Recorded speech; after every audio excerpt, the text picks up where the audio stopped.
नमस्कार दोस्तों, स्वागत है आपका मेरे इस एजुकेशनल चैनल देव एजुकेशनल हब में। इस वीडियो में इस सेशन में हम लोग दक्षिण अमेरिका को एक्सप्लोर करने वाले हैं, दक्षिण अमेरिका को पढ़ने वाले हैं। दक्षिण अमेरिका से संबंधित जितने भी क्वेश्चंस एग्जाम के पॉइंट ऑफ व्यू से इंपॉर्टेंट हो सकते हैं, उन सारे फैक्ट्स को इस वीडियो में इस सेशन में कवर करने का प्रयास किया गया है। तो स्टार्ट करते हैं हम लोग दक्षिण अमेरिका के बारे में, साउथ अमेरिका के बारे में। जैसा कि आपको दिख रहा है, साउथ अमेरिका विश्व का एक महाद्वीप है जो कि 7 महाद्वीपों में से एक है। साउथ अमेरिका महाद्वीप, अगर हम एरिया वाइज बात करें तो यह विश्व का चौथा सबसे बड़ा महाद्वीप है। पॉपुलेशन वाइज अगर बात करें तो दक्षिण अमेरिका महाद्वीप विश्व का 5वां सबसे बड़ा महाद्वीप है। एरिया वाइज अगर बात कर रहे हैं तो विश्व के सबसे बड़े महाद्वीपों में से एक महाद्वीप एशिया है, सेकंड नंबर पे अफ्रीका आ जाता है, थर्ड नंबर पे नॉर्थ अमेरिका आ जाता है और चौथे नंबर पे साउथ अमेरिका आ जाता है। पॉपुलेशन वाइज बात करें अगर कंटिनेंटों की यानी महाद्वीपों की, तो पॉपुलेशन वाइज जो फर्स्ट नंबर पे महाद्वीप आता है उसका नाम एशिया महाद्वीप है। सेकंड नंबर पे जो महाद्वीप आता है उसका नाम अफ्रीका महाद्वीप है। थर्ड नंबर पे अगर हम पॉपुलेशन वाइज बात करें तो यूरोप आ जाता है। फोर्थ नंबर पे अगर महाद्वीपों की बात करें तो पॉपुलेशन वाइज फोर्थ नंबर पे जो महाद्वीप आता है उसका नाम नॉर्थ अमेरिका है। और 5वें नंबर पे यह महाद्वीप साउथ अमेरिका महाद्वीप पॉपुलेशन वाइज आता है। फिर आप देखोगे कि साउथ अमेरिका महाद्वीप जो है वो ट्रायंगुलर शेप में दिख रहा है, यानी त्रिभुजाकार महाद्वीप का शेप है, यानी इसका जो शेप है वो त्रिभुज के आकार का है। दक्षिण अमेरिका महाद्वीप को पक्षियों का महाद्वीप भी कहा जाता है। यहाँ पे बहुत हाई डाइवर्सिटी, बायोडाइवर्सिटी पाई जाती है, इस वजह से इसको हम पक्षियों का महाद्वीप कहते हैं। पक्षियों की विभिन्न विभिन्न प्रजातियां जो हैं इस महाद्वीप में पाई जाती हैं। दक्षिण अमेरिका महाद्वीप की चारों तरफ जो वाटर बॉडीज हैं अगर उसकी बात करें तो दक्षिण अमेरिका महाद्वीप को इस तरफ अगर आप देखेंगे तो इस तरफ जो है इसके अटलांटिक ओशियन है, यानी ईस्ट साइड में जो महाद्वीप पाया जाता है, ईस्ट साइड में जो वाटर बॉडीज इसकी पाई जाती है उसका नाम अटलांटिक ओशियन है। साउथ अमेरिका के ईस्ट साइड में जो वाटर बॉडीज है वो अटलांटिक ओशियन है। वेस्ट साइड में इसके पैसिफिक ओशियन है, यानी प्रशांत महासागर है। इसके उत्तर में अगर हम बात करें तो साउथ अमेरिका के उत्तर में कैरेबियन सी है, यानी कैरेबियन सागर है। तो इसके चारों तरफ इतनी वाटर बॉडीज हैं जो कि आपको ध्यान रखनी है। फिर हम साउथ अमेरिका यानी दक्षिण अमेरिका को लैटिन अमेरिका के भी नाम से जाना जाता है। साउथ अमेरिका को लैटिन अमेरिका के नाम से भी जाना जाता है। तो लैटिन अमेरिका एक्चुअली में क्या है उसके बारे में थोड़ा सा देख लेते हैं। लैटिन अमेरिका इसको क्यों कहते हैं, इसके पीछे क्या रीजन है। तो एक्चुअली में लैटिन अमेरिका कुछ कंट्रीज का ग्रुप है, कुछ कंट्रीज को मिला करके उनको ही हम लैटिन अमेरिका यानी लातिन अमेरिका बोलते हैं। तो कौन कौन सा जो है, कौन कौन से कंट्रीज जो है उसमें शामिल होते हैं उसके बारे में अगर देखें तो लैटिन अमेरिका यानी लातिन अमेरिका में मुख्यतः जो है साउथ अमेरिका की जितनी सारे देश हैं वो सारे आ जाते हैं, प्लस जो है मध्य अमेरिकी जो देश हैं, मध्य अमेरिकी देश वो भी इसी में शामिल होते हैं।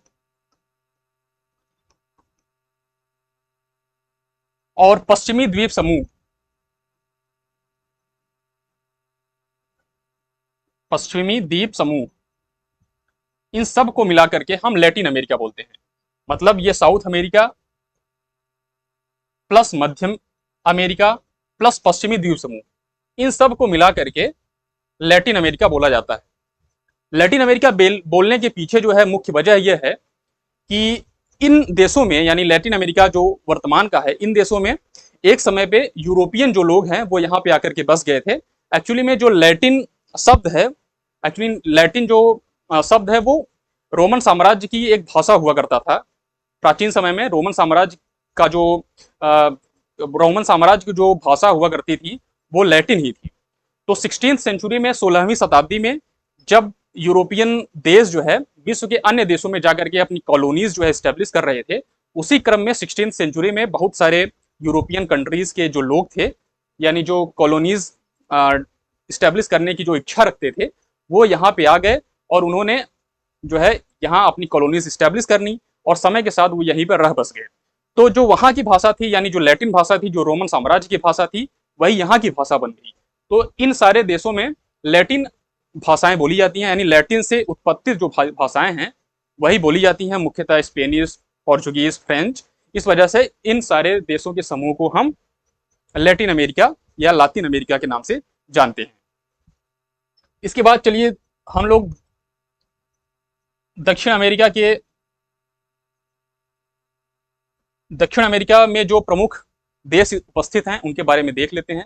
दक्षिण अमेरिका महाद्वीप में मुख्यतः छोटा सा ही महाद्वीप है, इस वजह से यहाँ पे ज़्यादा देश नहीं है। यहाँ पे कुल मिला के देशों की संख्या है 15।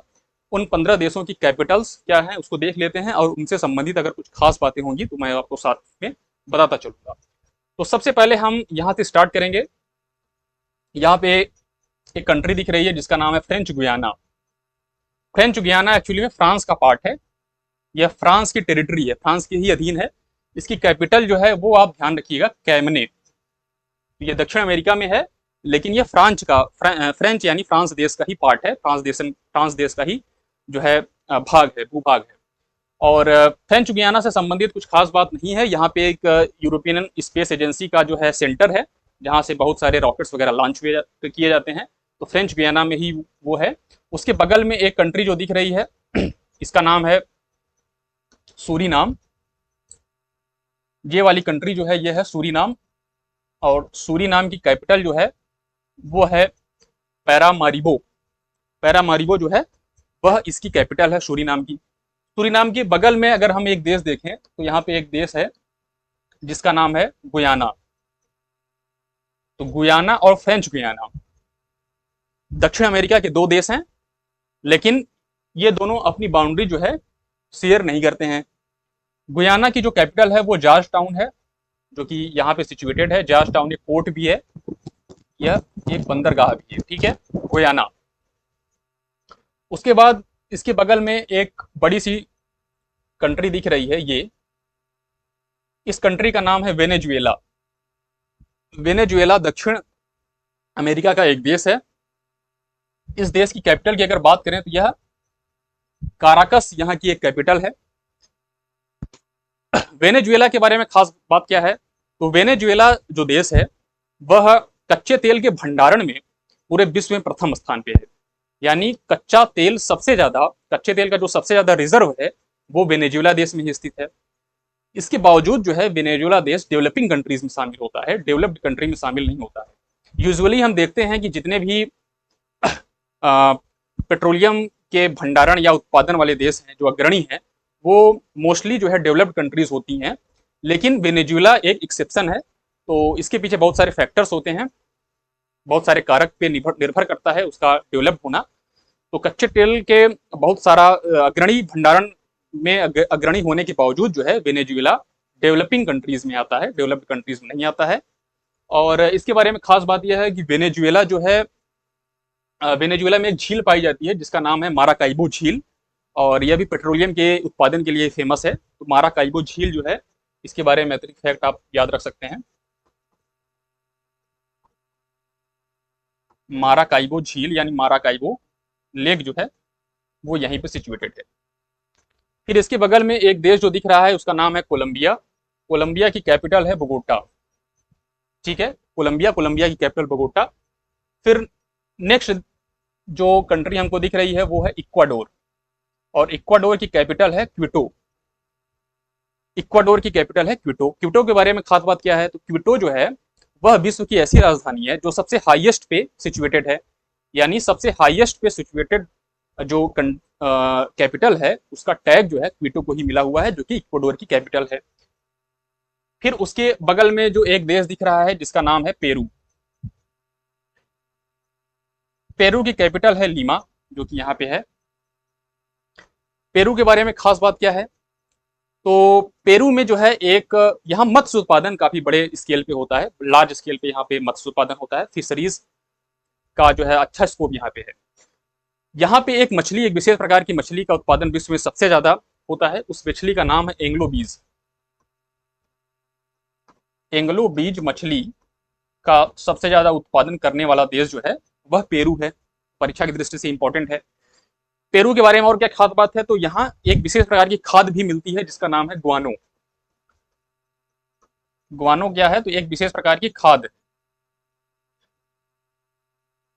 पेरू।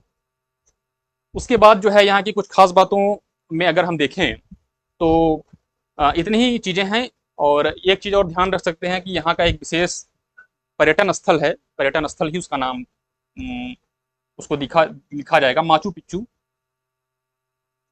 माचू पिच्चू यहाँ का एक विशेष पर्यटन स्थान है जो कि विश्व में काफी प्रसिद्ध है, और ये कभी 7 वंडर्स में भी शामिल हुआ करता था, यानी विश्व के 7 आश्चर्य में कभी इसकी गिनती होती थी माचू पिच्चू। तो मुख्यतः हमें पेरू के बारे में इतनी चीजें ही जाननी थी। अब हम आ जाते हैं अगली कंट्रीज, जो कि अगली कंट्री जो कि है बोलीविया।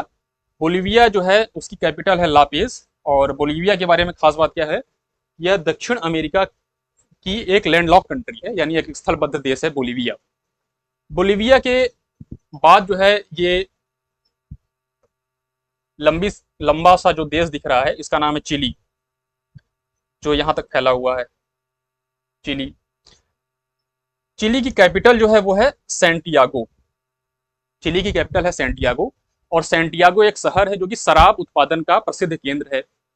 शराब उत्पादन का प्रसिद्ध केंद्र सेंटियागो है, और चिली की कैपिटल भी है। चिली के बारे में और क्या खास बात है, तो यहाँ पे एक खान पाई जाती है जो कि विश्व प्रसिद्ध खान है, और वह प्रसिद्ध खान जो है वह तांबे की खान है, और उसका नाम क्या है, तो उसका नाम है चुक्की माता। तो चुक्की माता जो प्रसिद्ध खान है वह तांबे की खान है, और यह कहाँ सिचुएटेड है, तो यह सिचुएटेड है चिली में। इसके बारे में एग्जाम में क्वेश्चंस पूछे जाते रहे हैं। तो चुक्की माता जो खान है वह तांबे की खान है और चिली में सिचुएटेड है। चिली के बारे में और क्या खास बात है, तो यहाँ चूंकि इसकी बहुत सारी जो है तट रेखा वो समुद्र के से लगी हुई है, यानी पैसिफिक ओशियन से जुड़ी हुई है। इसके बारे में खास बात यह है कि यहाँ पर फियोर्ड तट पाए जाते हैं। फियोर्ड तट एक विशेष प्रकार का तट होता है जो कि विश्व में बहुत कम ही जगह देखने को मिलता है। मुख्यतः यह चिली और यूरोप का एक देश है नॉर्वे, वहां पर ही देखने को मिलता है। थोड़ा बहुत जो है न्यूजीलैंड और कनाडा वगैरह में भी देखने को मिलता है। तो यह विशेष प्रकार का तट यहीं पे पाया जाता है जिसका नाम है फियोर्ड तट। FJORD इसको फियोर्ड प्रोनाउंसिएट करते हैं, और यह चिली में ही जो है इसको हम देख सकते हैं। उसके बाद हम यहाँ पे एक देश देख रहे हैं जिसका नाम है अर्जेंटीना। अर्जेंटीना काफी बड़ा देश है, it's very big in size, और इसकी कैपिटल जो है वह है ब्यूनस आयर्स। ब्यूनस आयर्स इसकी कैपिटल है अर्जेंटीना की। उसके बाद जो है हम यहाँ पे एक देश देख रहे हैं जिसका नाम है उरुग्वे। उरुग्वे की कैपिटल है मोंटेविडो, और उरुग्वे को दक्षिण अमेरिका का स्विट्जरलैंड बोला जाता है, स्विट्जरलैंड ऑफ साउथ अमेरिका। तो इसके बारे में बस इतनी खास बातें थी। फिर यहाँ पे हम एक देश दिख रहे हैं जिसका नाम है पराग्वे।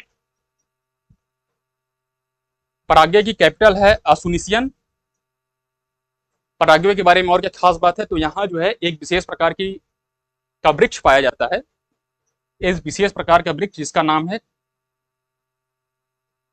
क्वाब्राचो। एक विशेष प्रकार का वृक्ष पाया जाता है जिसका नाम है क्वाब्राचो, और इस क्वाब्राचो से टेनिन नाम की लकड़ी, टेनिन नाम का पदार्थ, लकड़ी नहीं सॉरी पदार्थ, एक टेनिन नाम का पदार्थ पाया जाता है जिसका उपयोग जो है चमड़ा बनाने में किया जाता है, यानी चमड़ा लेदर इंडस्ट्री में टेनिन का यूज किया जाता है। तो क्वाब्राचो नाम की लकड़ी जो है वह पराग्वे देश में ही मिलती है, और इसे टेनिन नाम का जो है पदार्थ निकलता है, और इस पदार्थ का जो है यूज हम जो है चमड़ा बनाने में करते हैं, यानी लेदर इंडस्ट्री में इसका यूज किया जाता है। उसके बगल में एक देश दिख रहा है जो कि हाँ, पराग्वे के बारे में खास बात यह है कि यह लैंड लॉक कंट्री भी है, यानी एक स्थलबद्ध देश है। साउथ अमेरिका में सिर्फ 2 ही देश ऐसे हैं जो कि लैंड लॉक हैं, एक बोलीविया हमने देखा था और एक ये पराग्वे देख लिया था। 2 ही देश ऐसे हैं जो साउथ अमेरिका में लैंड लॉक हैं, यानी स्थलबद्ध देश हैं। उसके बाद हम ब्राजील की बात करें तो ब्राजील की जो कैपिटल है वह ब्राजीलिया। ब्राजील की कैपिटल ब्राजीलिया। ब्राजील के बारे में खास बात क्या है कि ब्राजील जो है विश्व का सबसे बड़ा गन्ने का उत्पादन करता है, और गन्ने का उत्पादन सबसे ज्यादा यहाँ पे होता है, तो सबसे ज्यादा शुगर भी यानी चीनी का प्रोडक्शन सबसे ज्यादा यहीं पे होगा, सीधी सी बात है। ब्राजील के बारे में खास बात क्या है कि यहाँ के जो किसान हैं, यहाँ के जो फार्मर्स हैं, उनको हम एक विशेष नाम से पुकारते हैं, और उनका नाम क्या होता है, तो फैजंडा।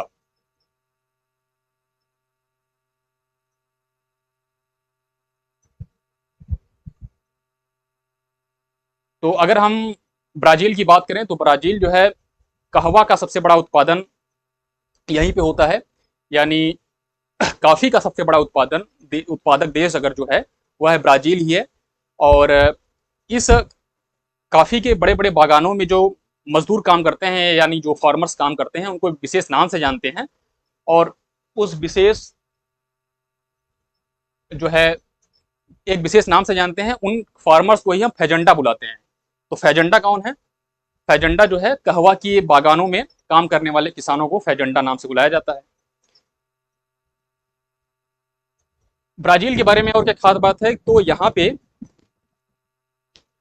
कहवा की मंडी पाई जाती है। विश्व में कहवा की मंडी जो है वो ब्राजील के ही एक देश यानी एक शहर जो है जिसका नाम है साओ पालो।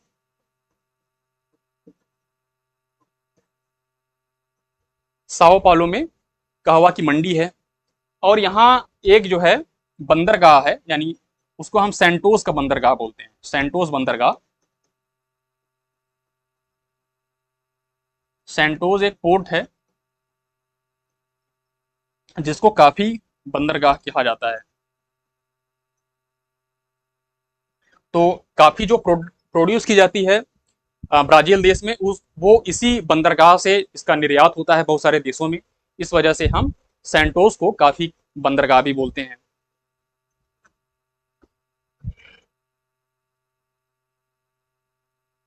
दक्षिण अमेरिका के इस देश यानी ब्राजील में दो इंपॉर्टेंट खान पाई जाती हैं जो कि इंपॉर्टेंट है परीक्षा की दृष्टि से, उसको भी देख लेते हैं। तो यहाँ पे एक खान पाई जाती है जिसका नाम है इटाबीरा की खान, इटाबीरा की खान। और एक खान पाई जाती है जिसका नाम है अमापा खान।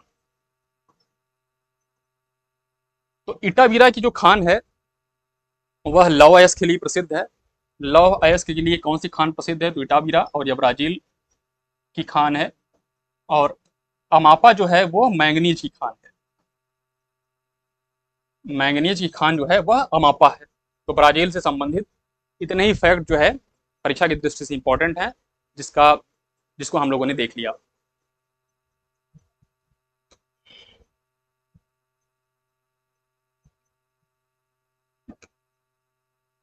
इसको पढ़ने के बाद जो है अब हम दक्षिण अमेरिका के कुछ प्रमुख पर्वत जो हैं देख लेते हैं। तो मुख्यतः दक्षिण अमेरिका में एक ही इंपॉर्टेंट पर्वत पाया जाता है, वैसे तो और सारे पाए जाते हैं, लेकिन हमें परीक्षा की दृष्टि से सिर्फ एक ही पर्वत को पढ़ना है। और उस पर्वत श्रृंखला का नाम है एंडीज पर्वत श्रृंखला। तो एंडीज पर्वत श्रृंखला को हम सबसे पहले पढ़ेंगे। एंडीज पर्वत श्रृंखला का विस्तार दक्षिण अमेरिका के कई सारे देशों में पाया जाता है। इसका एक्सटेंशन दक्षिण अमेरिका के कई सारे देशों में है। तो देख लेते हैं। दक्षिण अमेरिका से नॉर्थ टू साउथ अगर देखें तो ये एंडीज माउंटेन जो है यहाँ फैला हुआ है, यानी इन सारे देशों में इसका विस्तार है एंडीज माउंटेन का। तो एंडीज माउंटेन चिली में पाया जाता है, इक्वाडोर में, पेरू में, और जो है वेनेजुएला में, और इन सारे देशों में इसका विस्तार पाया जाता है। एंडीज जो माउंटेन है वो विश्व की सबसे लंबी पर्वत श्रृंखला है। लगभग 8000 किलोमीटर जो है इसकी डिस्टेंस है। तो विश्व की सबसे लंबी पर्वत श्रृंखला जो है वह एंडीज माउंटेन ही है। यह एंडीज माउंटेन जो है ब्लॉक माउंटेन का उदाहरण है, एक्चुअली सॉरी फोल्ड माउंटेन का उदाहरण है। तो फोल्ड माउंटेन जो है वह इस तरफ जो है अमेरिकन प्लेट है, और इस तरफ जो है पैसिफिक प्लेट है, यानी प्रशांत प्लेट है।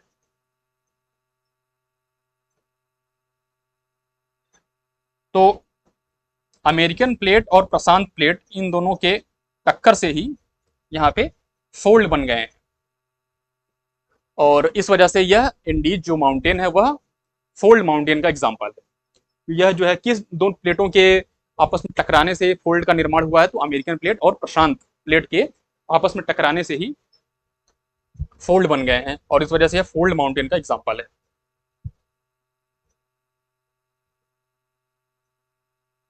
अब दक्षिण अमेरिका में एक ही माउंटेन हमें पढ़ना था। उसके बाद अगर हम यहाँ के कुछ प्रमुख घास के मैदानों की बात कर लें तो दक्षिण अमेरिका महाद्वीप में दो प्रमुख घास के मैदान पाए जाते हैं। एक का नाम है लानोस और एक का नाम है पंपास। तो लानोस जो घास का मैदान है वह हमें वेनेजुएला देश में मिलता है, देखने को मिलता है। तो वेनेजुएला देश में जो घास के मैदान पाए जाते हैं उनको हम लानोस बोलते हैं। ठीक है, लानोस घास के मैदान। और जो लानोस घास का मैदान है वह किस टाइप के जो है घास के मैदान है, तो यह ट्रॉपिकल ग्रासलैंड है, यानी उष्णकटिबंधीय घास के मैदान है। क्योंकि यह जो है, क्योंकि हम जानते हैं यहां से इक्वेटर गुजर रही है। दक्षिण अमेरिका महाद्वीप में सिर्फ दो अक्षांशीय लाइनों का विस्तार है जो कि इंपॉर्टेंट है।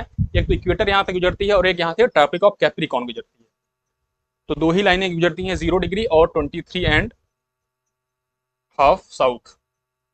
करके देखा, यहाँ से गुजरती नहीं है। तो यहाँ पे जो घास का मैदान मिल रहा है वो लानोस होगा, जो कि इसके और इसके बीच में है, 23½ साउथ और 23½ नॉर्थ के बीच में है। तो अगर इनके बीच में होता है तो यहाँ सनलाइट ज्यादा पड़ती है, और सनलाइट ज्यादा पड़ती है तो इस तरह के घास के मैदान को हम उष्णकटिबंधीय घास के मैदान कहेंगे, यानी ट्रॉपिकल ग्रासलैंड कहेंगे। उसके बाद एक घास का मैदान जो है अर्जेंटीना में मिलता है। अर्जेंटीना में जो घास का मैदान मिलता है उस घास के मैदान को हम बोलते हैं पंपास। और जो पंपास घास का मैदान है यह ट्रॉपिकल ग्रासलैंड का एग्जांपल है, यानी शीत कटिबंधीय जो है घास का मैदान का एग्जांपल है, यानी यह जो है ट्रॉपिकल ग्रासलैंड का एग्जांपल है पंपास। ट्रॉपिकल ग्रासलैंड का एग्जांपल है। अब पंपास जो है यह गेहूं के उत्पादन के लिए बहुत अनुकूल परिस्थितियां जो है रखता है। इस वजह से यहाँ पे गेहूं का उत्पादन बड़े स्तर पे हो सकता है। तो इस वजह से अर्जेंटीना के इस क्षेत्र में व्हीट क्रिसेंट भी पाया जाता है। इसको व्हीट क्रिसेंट भी बोलते हैं। व्हीट क्रिसेंट यानी गेहूं का उत्पादन बड़े स्तर पे यहाँ पे होता है, इस वजह से व्हीट क्रिसेंट बोलते हैं। और यह जो है पंपास घास के मैदान में ही परिस्थितियां यहाँ पे ऐसी होती हैं, इस वजह से यहाँ पे व्हीट यानी गेहूं का प्रोडक्शन अच्छे स्केल पे हो सकता है। अर्जेंटीना में एक बात और ध्यान रखना है कि अर्जेंटीना में एक और मैदान पाया जाता है जिसको बोलते हैं चाको का मैदान। चाको का मैदान, और यह चाको का मैदान जो है वह कपास के लिए फेमस है, कपास के प्रोडक्शन के लिए काफी फेमस है। तो चाको का मैदान जो है वह अर्जेंटीना देश में ही है और यह कपास के उत्पादन के लिए काफी फेमस है।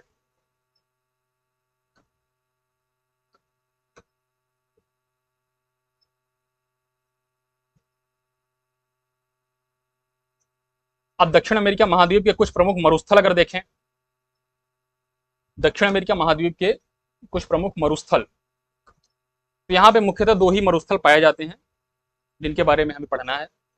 एक मरुस्थल का नाम है अटाकामा का मरुस्थल, जो कि चिली के नॉर्थ साइड में यानी उत्तरी भाग में सिचुएटेड है। यह चिली देश है, इसका उत्तरी भाग ये है, और इसी भाग में जो है अटाकामा का डेजर्ट फैला हुआ है। अटाकामा का मरुस्थल, अटाकामा का मरुस्थल जो है विश्व का सबसे ड्राइएस्ट मरुस्थल है, ड्राइएस्ट डिजर्ट है। और इसी मरुस्थल में एक जगह है जिसका नाम है अरिका।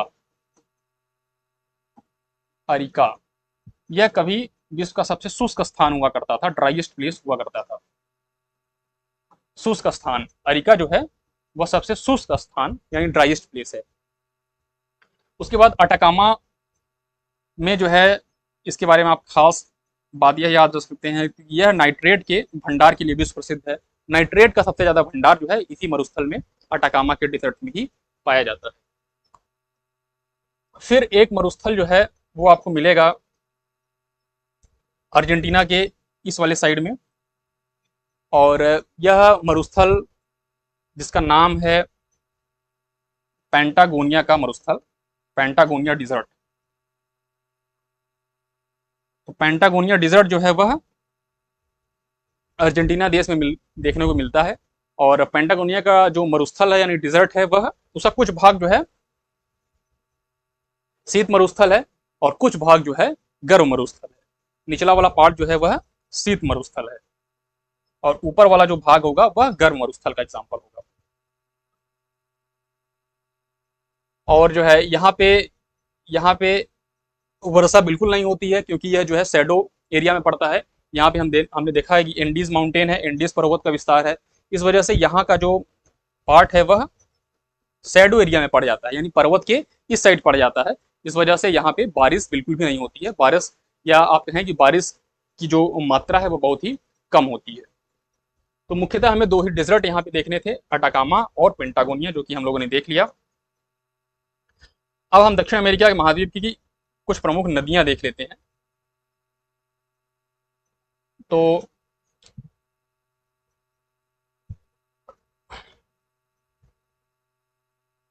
सबसे पहले हम जो नदी देखेंगे उसका नाम है अमेजन नदी। अमेजन नदी विश्व की सबसे बड़ी नदी है। सबसे बड़ी नदी अगर हम कहें तो किस टर्म में कह रहे हैं, तो सबसे लॉन्गेस्ट नहीं, सबसे बड़ी। सबसे बड़ी का मतलब होता है कि इसका अपवाह बेसिन, यानी इसके पूरे बेसिन यानी इसकी सारी ट्रिब्यूटरीज को मिला लें और उनकी पूरी जो है वाटर कैपेसिटी को मिला लें, तो यह जो नदी है विश्व की सबसे बड़ी नदी साबित होती है।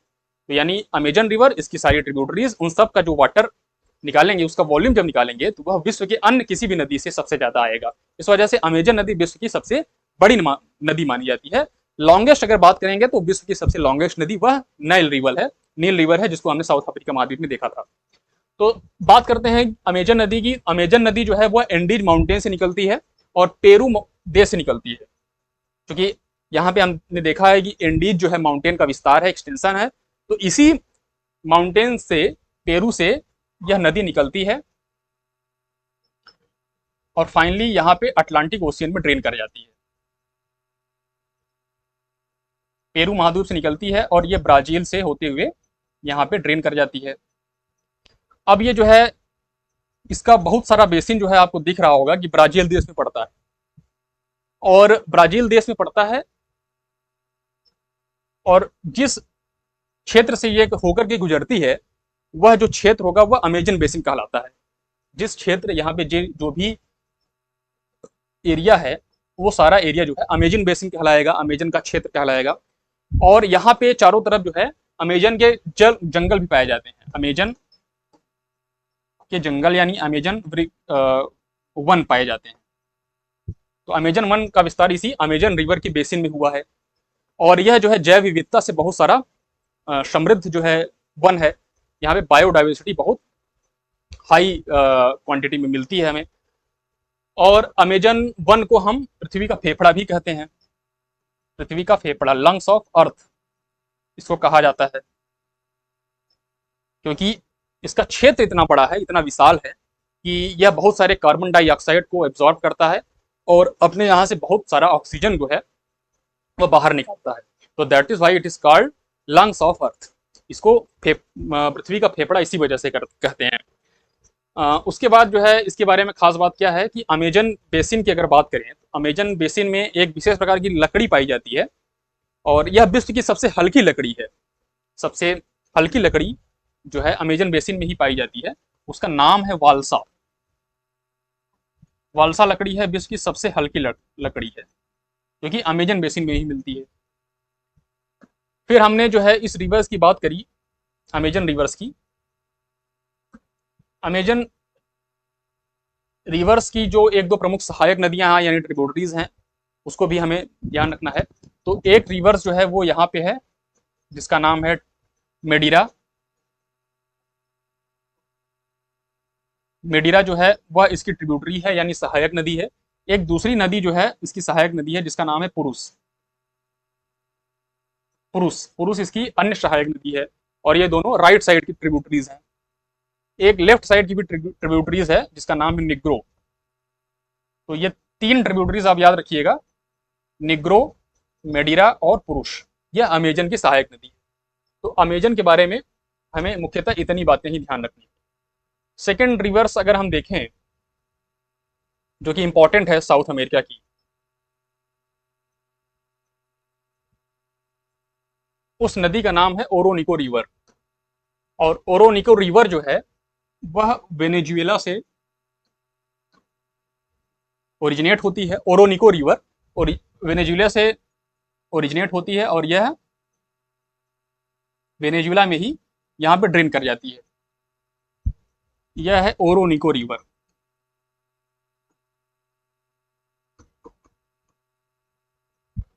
और इसके बारे में क्या खास बात है, ओरोनिको रिवर की ही एक सहायक रिवर है जिसका नाम है Caroni river. Caroni river.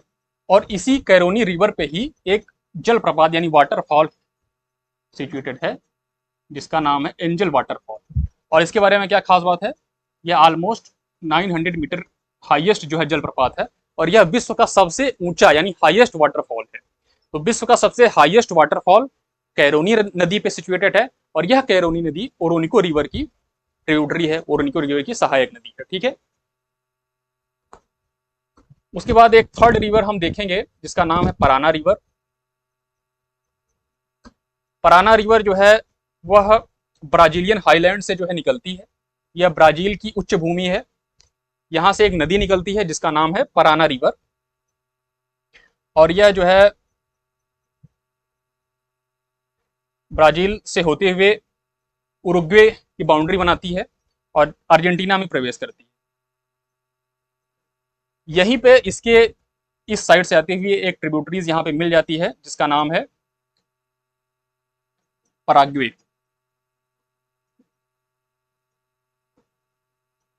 Paraguay river जो है यहां पे मिल जाती है। यह नदी है पराना रिवर, पराना नदी। फिर आगे जो है बढ़ते हुए जैसे ही ये अटलांटिक ओशियन में ड्रेन करने वाली होती है, उसी समय उरुग्वे से आती हुई एक नदी यहाँ पे मिलती है जिसका नाम है उरुग्वे रिवर।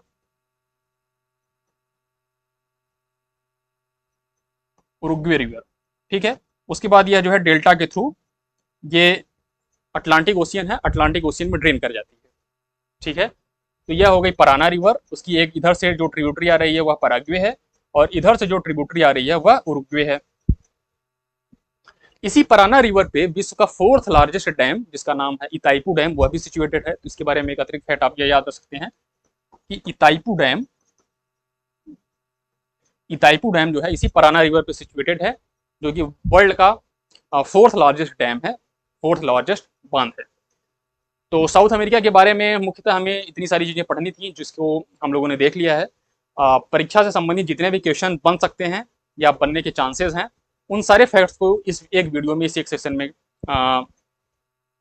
कवर कर लिया गया है। नेक्स्ट वीडियो में मिलते हैं, तब तक के लिए धन्यवाद।